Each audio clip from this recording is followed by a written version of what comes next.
আমাদের মালদহ জেলা কিষাণ জাতি সেবা সমিতি জেলা সংগঠনের পক্ষ থেকে আমরা নবনির্বাচিত বিধায়কদের আমরা সম্বর্ধনা জ্ঞাপন অনুষ্ঠান করলাম। সত্যি খুব ভালো লাগলো যে এই অনুষ্ঠান সর্বপ্রথম আমরা 15 বছর তৃণমূল কংগ্রেসকে ত্যাগ করে আমরা তাদেরকে মানিকচক বসরামনগর ইংলিশ বাজারে বিপুল ভোটে হারিয়ে আমরা প্রমাণ করিয়ে দিয়েছি যে কিষাণ জাতির মানুষরাই পারে পাস করাতে এবং ফেল করাতে। তাই আমরা জেলা সংগঠন সিদ্ধান্ত নিয়ে বিজেপিকে সমর্থন করেছিলাম প্রেস কনফারেন্সের মাধ্যমে।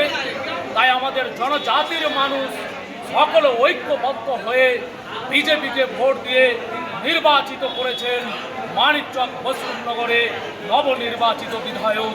তাদেরকে আমরা আজকে আমাদের সংগঠনের পক্ষ থেকে সম্বর্ধনা জ্ঞাপন অনুষ্ঠান করেছি।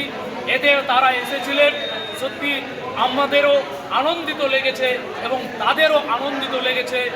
আরও আনন্দিত হব আমরা যেই দিন আমরা এই সরকারের হাত থেকে আমরা আমাদের যে লড়াই, আমাদের যে আবদার, আমাদের যে ক্ষুধা, আমাদের যে চোখের জল মুছে দিবে আমাদের কিষাণ জনজাতির মানুষের 2,65,000 মানুষের এসটি সার্টিফিকেট প্রদান করবে, এই রকম মঞ্চ করে সেই দিন আমরা সবাই হাসি মুখে তাদেরকে বিজেপি সরকারের নেতৃত্বকে আমরা মুখ্যমন্ত্রী থেকে শুরু করে বিধায়ক মন্ত্রী থেকে তাদেরকে আমরা ভগবান রূপে আমরা মানব।